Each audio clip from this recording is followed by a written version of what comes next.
Yo, what's the deal, man? Listen, we gonna check out this video, man. Good Samaritan saves baby from mom trying to sell her, man. Somebody trying to sell their baby, dog. This shit crazy. Let's go. Let's watch this. If you're new to the channel, like, comment, and subscribe, bro. When you comment, man, let me know what you think about the video. You know, or if you want to say what's up, say what's up. But let's get into this video. I gotta see what's going on. This is just sad. Just reading the thing is sad, bro. I never seen this video, but I'm just saying this is, man. Let's go.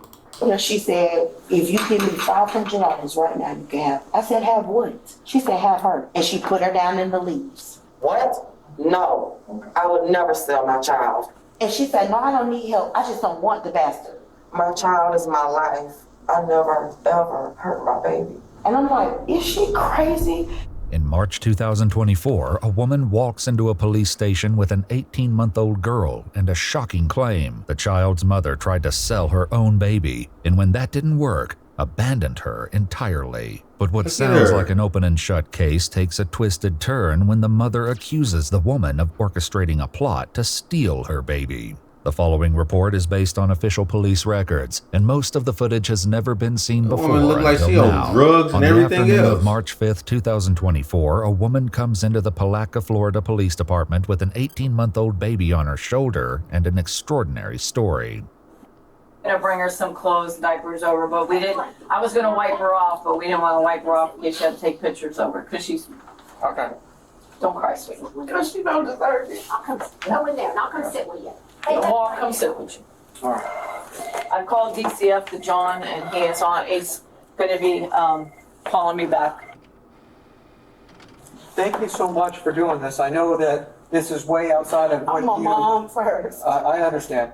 The woman is an employee at H&R Block, and she says she was getting ready to close last night when a client named Jessica came in with her baby daughter. Both of them had no shoes on. Her and Jessica walked in, and she asked me could I give her a new Emerald card because her taxes had dropped, and she left it somewhere or something happened with it. So I got ready to put her stuff in, and I noticed the baby had took her diaper off. And she was like pointing at her private, like it was irritating her or something. So I was like, oh, maybe it's the diaper, you know, kids get irritated or whatever. And she was like, she's not gonna do that because I only have one diaper for her. So she put the diaper back on her.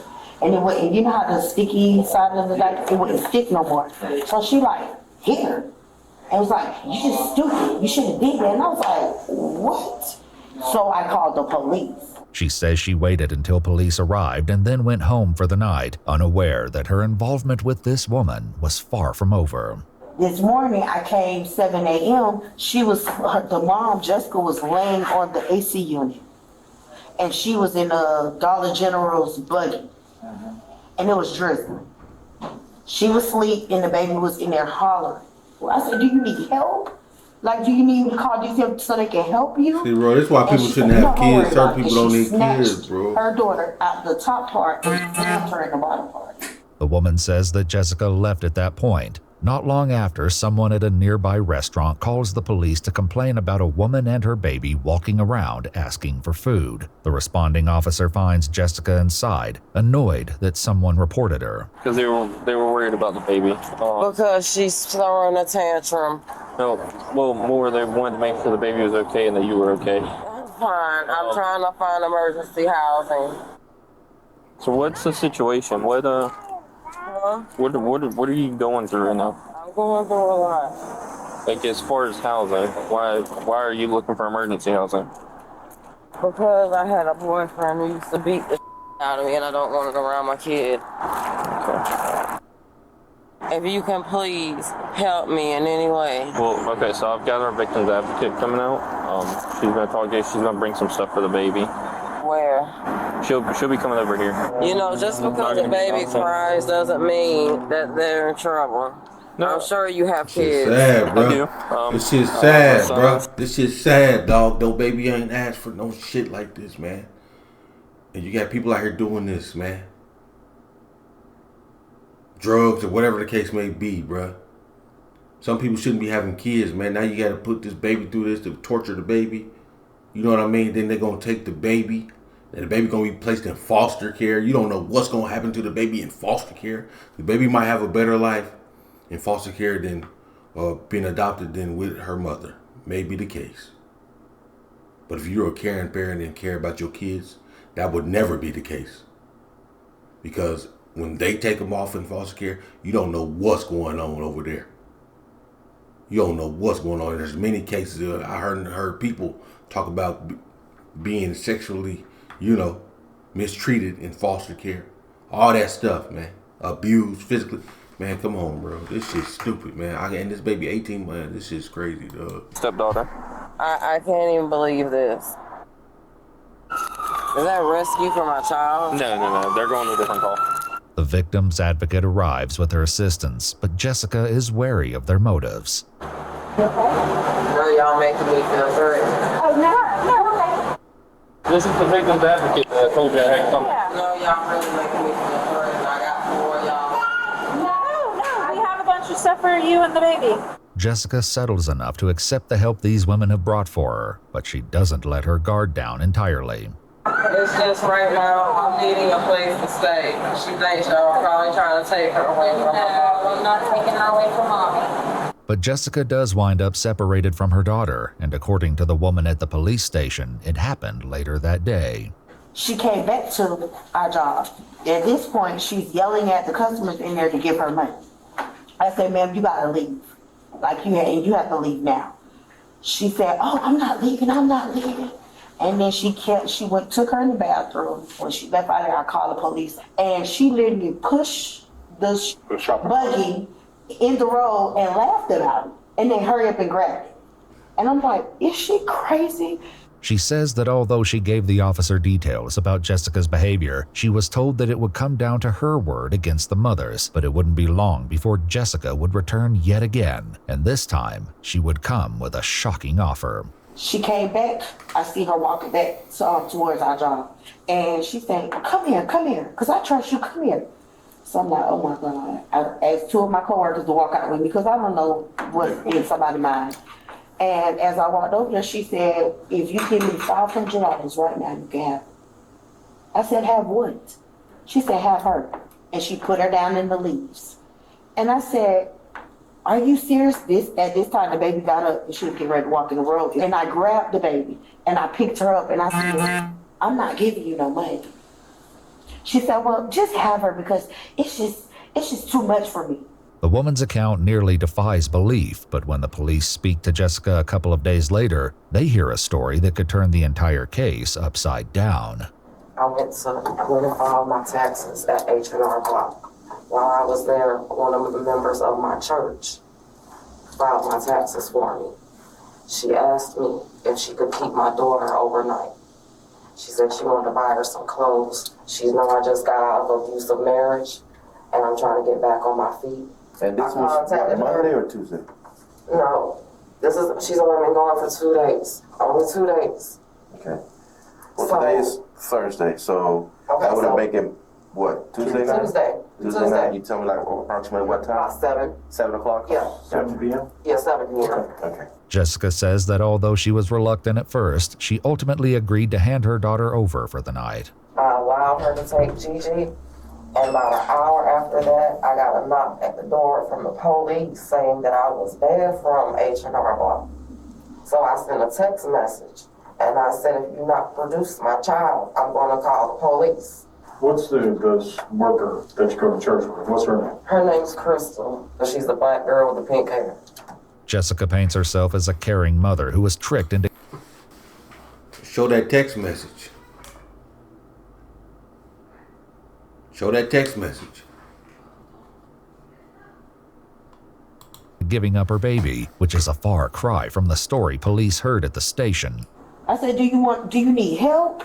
Again, I'm asking you, do you need help? And she said, no, I don't need help. I just don't want the bastard. And I said, okay. And I got the baby. I was crying. I walked across the street and I tried to wake her up. And I put her in my car and I told her she is going to be okay. This should not go on with a child. You don't remember having a conversation about trying to sell Giovanni? What? I'm just No. No. No. Okay. I would never sell my child. Okay. No. I can't even believe that was even stated. My child is my life. Not only is Jessica's story completely different, she tells the detectives that she knows exactly what's going on here. To be honest with you, my sister, me and her have a very bad relationship. She has wanted my child. She's told lies to my entire family. I believe she sent Crystal to do that on purpose because she laughed yesterday in my face and told me I was going to be in jail. So they set this up. Sounds petty, but it's true. I mean, what would be the reasoning they would do that? Same reason she husband. She's spiteful. At the police station, the woman does express an interest in keeping the child, though it doesn't seem to come from a place of malice. So would DCF let me take her home? Probably not, but I just don't want her to have to go through no system. absolutely. Being honest with you. There might be a way. He might have to come out and look at your house, or he That's might. fine. So we'll figure something out. But as far as Jessica's concerned, there's no reason why her daughter can't be with her. You know I don't deserve. You don't even have a house. Where do you live at? Ever hurt my baby. If you see her here, she hit her. It's right here. Yeah. You can see it. Yeah. She elbowed her last night. So that was from last night? Oh, you can see it good now. It's swole all right here. The bruise. She got dirt all in her nose. I'm an RN. I can't lose my child or my license. Jessica was a licensed practical nurse, but her license was put on probationary status a year prior when she failed to notify the Board of Nursing that she pled no contest to a disorderly conduct charge. But the detectives are only concerned about Jessica's current story, which seems to have a couple of significant problems. I allowed her to take Gigi, and about an hour after that, I got a knock at the door from the police saying that I was banned from H&R Block. Jessica's stated timeline would put this at approximately 8 p.m. However, Knocked at what door? She said she ain't have no housing. the detectives know that she was banned from H&R Block at 11:30 in the morning. She asked me if she could keep my daughter overnight. That would have make it, what, Tuesday night? Tuesday night. Yeah. Jessica says that Crystal took custody of the baby on Tuesday night, which would have been impossible given that the baby was sitting in the police department on Tuesday afternoon. Okay. And what's the worker that you go to church Lying. with? What's her name? Her name's Crystal. But there's no one at H&R Block by the name of Crystal. The woman who brought her baby to the police station is named Anita, and she says that she only knows Jessica as a client. Are y'all gonna let me go? No, man. No, there is a warrant for your arrest. I'm saying, but like, I mean, you are under arrest. In February 2025, Jessica Woods pled no contest to her charges and was convicted of 6 crimes against her child, including unlawful desertion and illegally placing a child for adoption. She was sentenced to 4 years in prison and 10 years of probation. According to the Palatka Police Department, her daughter has been placed in foster care. That's what I'm talking about, man. They get her ass. That's what she needs. But the daughter being placed in foster care where you don't know what's going to happen. That's why that's a good woman, man. That woman that brought her, thank God for people like that, man. She wanted her to go. She know there's bad stuff that happens in foster care. She wants, can I just take her to my house? That woman caring.